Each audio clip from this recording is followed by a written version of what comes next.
Bonjour et bienvenue à la grande édition de la télévision rwandaise. Vous êtes avec Amandine Ndikouma-Sabo. On commence l'actualité par le Gabon pour parler des prestations de serment du général Brice Oligui. Le président Oligui Nguema a prêté serment dans le stade Ngoudje, au nord de Libreville, devant des milliers de personnes qui assistaient à cette cérémonie historique. À ses côtés, de nombreux chefs d'État africains, dont le chef d'État rwandais, son Excellence Paul Kagame, mais aussi ses homologues de la Guinée, de la Gambie, du Sénégal, de Djibouti et de la Guinée équatoriale.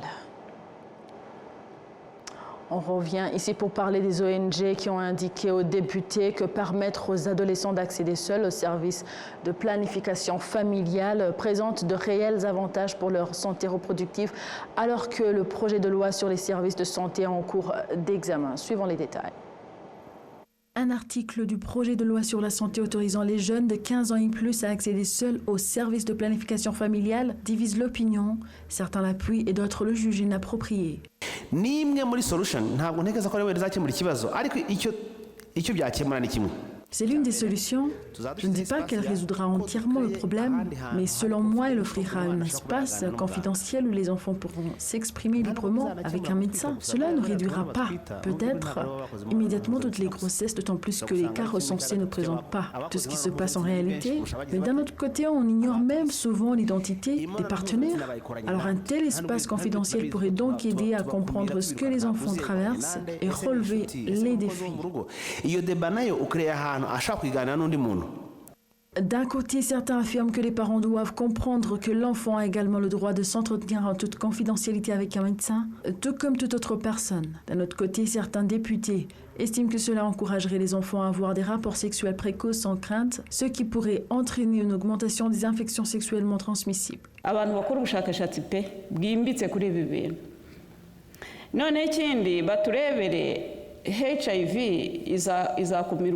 Il faudrait qu'une recherche approfondie soit menée sur ce sujet. Par ailleurs, il est essentiel de se pencher sur la manière dont la propagation du VIH/SIDA serait évitée.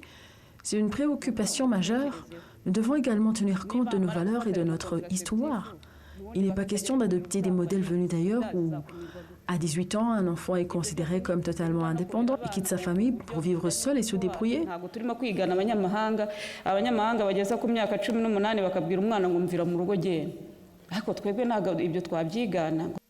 Le projet de loi sur les services de santé contient une disposition prévoyant qu'une personne âgée de 15 ans ou plus peut prendre seule la décision de recevoir des informations et des services liés à la santé reproductive. Les statistiques du ministère du Genre et de la promotion de la famille indiquent que 22 454 adolescentes ont été victimes de violences sexuelles et sont tombées enceintes en 2024, ce qui montre l'ampleur et la gravité du problème auquel la société doit faire face de manière urgente. Place maintenant au secteur de l'économie avec notre confrère Patrick Nilidandi qui revient sur la réforme du secteur de l'extraction minière. PitchBook est un document détaillé qui présente votre entreprise sous tous ses aspects aux investisseurs potentiels. Il comprend des cartes et des reliefs, des analyses géophysiques, la force magnétique, la gravité du sol et les caractéristiques uniques de chaque ressource naturelle et minéraux rares. Le chef du département des réglementations et des supervisions minières à l'Office rwandais des mines de pétrole et du gaz, RMB en sigle et en anglais, Sengumuremyi Donat, explique pourquoi ils ont publié ces livres et les avantages qu'ils en attendent. L'augmentation de la production minière nécessite des investissements appropriés. Le dossier des présentations met en avant 10 zones riches en minéraux à travers le pays. Ces 10 sites sont prêts à accueillir des investisseurs et une fois les investissements adéquats réalisés, nous anticipons une forte productivité du secteur minier. Ce livre est sorti à un bon moment et les investisseurs en avaient besoin, comme l'explique le président de l'association rwandaise des commerçants des minéraux, Kagenga Innocent. Lorsque de tels sites sont révélés et mis en vente, cela nous aide, nous les Rwandais, à participer. contrairement au passé où les individus participaient eux-mêmes à l'identification des sites miniers. Nombre d'entre nous n'avaient même pas les compétences nécessaires pour identifier les sites riches en minéraux. Le guide de présentation nous permettra donc d'exploiter des sites dont nous sommes certains qu'ils contiennent des minéraux dont la disponibilité est avérée. Le gouvernement rwandais continue d'investir dans la transformation du secteur minier. Les exportations augmentent encore, comme l'a récemment réitéré le Premier ministre Dr Edouard Ngirente lors de son discours à l'Assemblée nationale. L'exploitation minière est menée de manière professionnelle. Des machines adaptées sont désormais utilisées, ainsi que l'équipement et les compétences nécessaires pour assurer la protection de notre environnement. Cependant, il reste encore beaucoup à faire dans ce domaine pour rationaliser ce secteur. Une dizaine de régions du pays ont été mises en avant dans ce pitch book qui donne aux investisseurs qualifiés la possibilité de soumissionner et de remporter des mines. Il s'agit d'un livre qui présente des recherches préliminaires visant à identifier les zones où se trouvent des minéraux précieux dans le pays, notamment les cassiterite, le coltan et le wolfram. Tout cela vise à apporter des investissements appropriés dans le secteur minier et à augmenter sa production. En ce moment où tous les Rwandais, on se souvient de ceux qui ont perdu leur vie pendant le génocide perpétré contre les Tutsis au Rwanda en 1994, les jeunes Rwandais estiment qu'il est de leur responsabilité, donc un devoir de lutter contre l'idéologie du génocide et ceux qui le banalisent. Ils pensent aussi qu'ils doivent utiliser des langages diversifiés étant donné que ceux qui banalisent actuellement le génocide perpétré contre les Tutsis ne sont pas seulement des Rwandais. En tant que Rwandais, nous sommes privilégiés de voir une éducation si meilleure qui nous expose à tant de langues. Alors nous avons l'opportunité de savoir plus qu'une langue. Alors nous pouvons aussi utiliser ce privilège qu'on a été donné et communiquer avec les gens, parler avec les gens, informer avec les gens. On a plusieurs talents en tant que jeunes. Nous avons des écrivains, nous avons des poètes, nous avons des chantres et nous avons des artistes différents. Nous pouvons utiliser tous ces talents qu'on a et on peut nous exprimer dans des langues qu'on a, l'anglais, le français, le swahili, l'espagnol, le kinyarwanda, pour utiliser ça. Et quand on utilise plusieurs langues, ça veut dire que l'audience qu'on parle avec, les gens qu'on adresse, se multiplie. Alors ça veut dire que les gens qu'on informe ce qui s'est passé au Rwanda et qu'on a la capacité d'adresser le rumeur ou bien les informations qui sont fausses, qui sont partagées par rapport au génocide perpétré contre le Tutsi au Rwanda. Nous avons la capacité d'informer ça parce que parfois ils utilisent des langues internationales comme quelque chose de dur qu'ils ne savent pas ce qu'on parle, alors on va parler entre nous. Mais malheureusement pour eux, on sait ce qu'ils parlent et on peut leur répondre. Alors en tant que jeunes, on peut aller et avoir le courage d'aller dire la vérité de ce qui s'est passé dans des langues qu'ils comprennent parce que c'est ce qu'ils utilisent. Nous utilisons des réseaux sociaux et on les utilise souvent. Alors, c'est pas juste pour le entertainment ou bien pour nous amuser, mais on peut aussi les utiliser pour montrer notre amour, pour montrer notre support ou bien notre patriotisme envers notre pays. En défendant notre pays, c'est une privilège si tu es capable d'aller aux réseaux sociaux et défendre ton pays, juste paraître sur les réseaux sociaux et adresser le rumeur, des choses négatives, des choses qui sont faux, que les gens parlent à propos du pays et spécifiquement à propos de l'histoire que notre pays a vécue.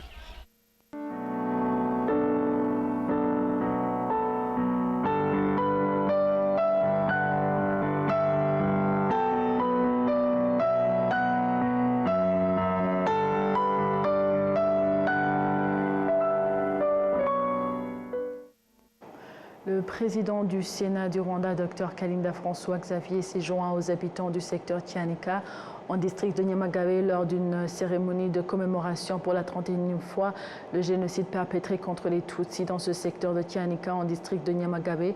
Le président du Sénat a été accompagné de plusieurs personnalités, notamment du ministre de l'Unité rwandaise et de l'engagement civique, Dr Bizimana Jean Damascène.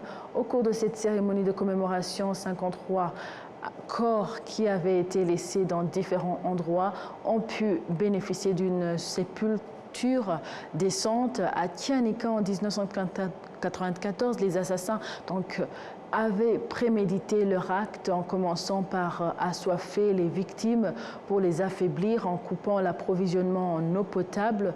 De nombreuses victimes sont mortes de déshydratation. Ceux qui avaient survécu étaient achevés et les responsables présents lors de cette cérémonie ont indiqué que le génocide s'est produit à cause d'un mauvais leadership.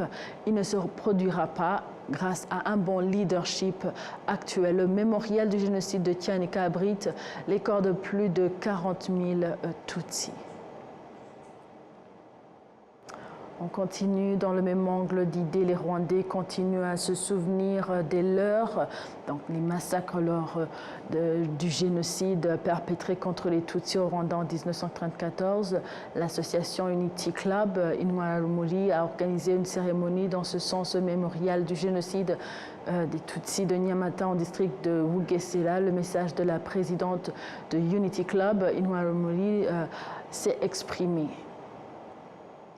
et a été délivré par Kaïsile Marie Solange, la vice-présidente de cette organisation. Elle a demandé aux Rwandais de puiser de la force dans le terrible histoire du génocide contre les Tutsis et à chacun de s'efforcer de faire en sorte que cela se reproduise plus. Unity Club est une organisation qui réunit les anciens et actuels dirigeants et a la responsabilité permanente de lutter contre l'héritage historique du génocide et d'éduquer les jeunes à porter la lumière et l'espoir d'un Rwanda meilleur.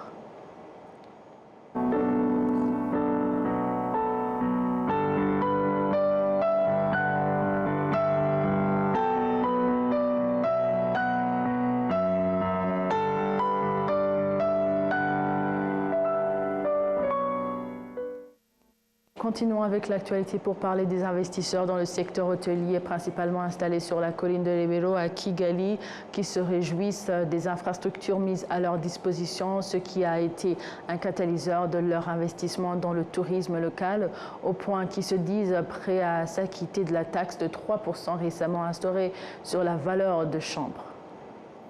Le mont Rebero offre une vue imprenable sur la ville de Kigali.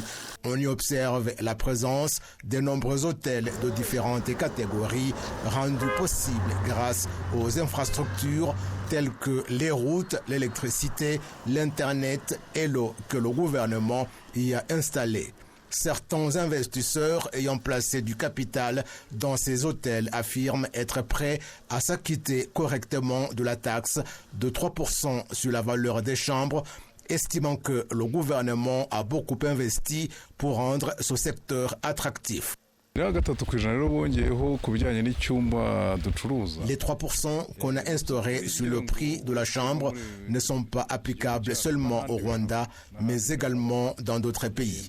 On ne peut pas en fait faire du commerce sans apporter de contribution.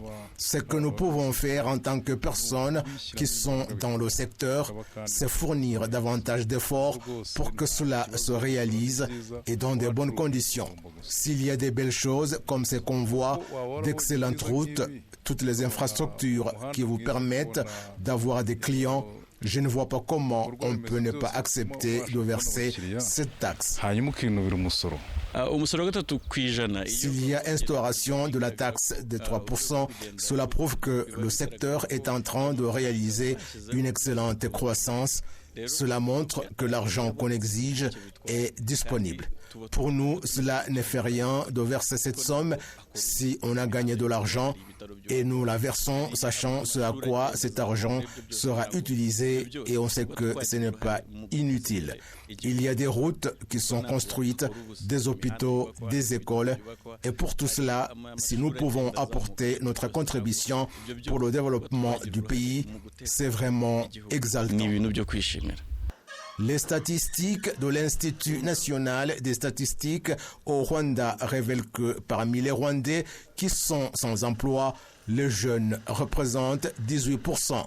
Le secteur hôtelier est ainsi considéré comme très important pour offrir des opportunités à la jeunesse. Si je suis réceptionniste et que 2 ou 3 personnes se présentent en même temps et que je dois leur accorder du service sans qu'ils ne s'impatientent pas, cela m'apporte du zèle dans ce que je fais et je m'acquitte rapidement de ma tâche.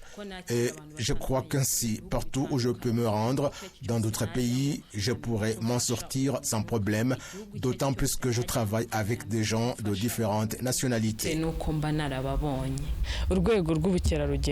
Le secteur du tourisme au Rwanda m'a aidé dans différents aspects, notamment que je gagne de l'argent et que je puisse subvenir à mes besoins et aider ma famille. Je peux apporter ma contribution aux activités de développement du pays et je trouve que je peux m'en sortir au marché international et je peux participer à la compétition pour l'emploi. Le secrétaire d'État au ministère des Finances et de la Planification économique, Kabera Godfrey, indique que la taxe des 3% sur la valeur des chambres va aider le pays à continuer à investir dans ce secteur. Cela va nous aider parce que là où il y a beaucoup de touristes, comme vous le savez, dans les stratégies nationales de transformation NST2, en vue de développer le secteur du tourisme, les recettes générées vont nous aider à investir davantage dans ce secteur, notamment dans diverses infrastructures, comme vous le constatez, et cela va nous aider à continuer d'augmenter le nombre de gens qui visitent le Rwanda dans le cadre du tourisme. Le rapport 2024 de l'Agence rwandaise de développement OADB indique que la valeur des investissements a atteint 3,2 milliards de dollars américains, tandis que le tourisme à lui seul a généré pour le pays des recettes de 647 millions de dollars. Comment, à présent, rendons-nous en Centrafrique pour voir comment la population de la Centrafrique cohabite avec les forces rwandaises qui sont en mission de sécurité dans ce pays. Élément de réponse dans le récit suivant. Au 5e arrondissement de Bangui, la capitale centrafricaine, les forces rwandaises de défense qui opèrent au sein de la mission onusienne en République centrafricaine travaillent étroitement avec la population de Bangui. C'est le jour des travaux communautaires Umuganda, une pratique hebdomadaire depuis 3 ans maintenant. Cette initiative a rapproché davantage des forces rwandaises la population locale et leurs relations portent un accent assez particulier. Vous êtes parmi nous aujourd'hui. Vous voyez qu'il y a le contingent rwandais qui est là. Ces contingents-là résident dans le 5e arrondissement. Mais ils font un travail vraiment impeccable. Ça, c'est à féliciter. Vous voyez, nous sommes en parfaite cohésion, en parfaite le bon vivre, le vivre ensemble. Donc, cette initiative favorise le fait qu'on s'échange, on se découvre, on se familiarise. Et avec cet ensemble de tout, ça fait impulser, ça peut promouvoir le développement de notre cité. Vous savez que ce sont nos amis de tous les jours. Ce ne sont pas des partenaires, mais je dis les amis. Et donc, quand on voit la définition de ami, vous voyez, l'ami, c'est celui avec qui on est ensemble, on tombe. Dans les situations de bonheur, on est ensemble. Dans les situations de malheur, on est ensemble. Le contingent rwandais nous ont beaucoup aidés. Les forces rwandaises ont de façon spectaculaire contribué au retour de la paix en République centrafricaine et continuent de veiller au maintien de l'ordre aussi bien le jour que la nuit. C'est ce qu'apprécie la population centrafricaine. Ce sont ces contingents-là qui nous ont amenés vraiment à avoir cette stabilité dont nous sommes, la cohésion sociale. C'est eux-mêmes qui nous ont parlé de ça et maintenant on a une cohabitation avec les musulmans, avec les couches, toutes les couches qui sont en République centrafricaine, toutes les races, quoi. Donc la présence des contingents rwandais en République centrafricaine nous ont beaucoup donné d'énergie. Et nous savons que même ces contingents-là, c'est des contingents vraiment sérieux. Ils sont disciplinés. C'est des hommes vraiment disciplinés, qui sont honnêtes, qui sont vraiment habiles. Qui sont vraiment habiles. Et nous voyons dans leur comportement, même les bistrots que vous voyez au bord de la route, là, les bars là, les Rwandais ne sont pas dedans. Les Rwandais, c'est leur boulot qu'ils préfèrent mieux. La présence des forces rwandaises de défense en République centrafricaine rassure aussi la population qui va qu'à ses travaux au quotidien. Grâce au service des forces rwandaises, la ville de Bangui est approvisionnée en vivres alimentaires depuis les coins les plus reculés. Là encore, la population centrafricaine s'en félicite. Une appréciation partagée par le gouvernement centrafricain, comme l'indique le Premier ministre Félix Mouloua. Je voudrais encore dire une fois de plus que le gouvernement est satisfait pour le travail bien fait. Et aujourd'hui, nous pouvons nous vanter d'avoir des forces armées centrafricaines capables de protéger notre territoire capables de protéger nos populations. À part les forces rwandaises opérant dans le cadre de la mission onusienne de maintien de la paix en Centrafrique, le Rwanda dispose d'une autre force engagée dans ce pays suite aux accords signés entre le Rwanda et la Centrafrique. Ici que prend fin la grande édition. Merci à vous tous qui étaient au rendez-vous d'actualité d'aujourd'hui. Au nom de toute l'équipe qui a réalisé la grande édition, je souhaite de passer une excellente suite du programme de la télévision rwandaise. J'étais avec Amandine Dikouma Sabo. À la prochaine et d'ici là, portez-vous bien.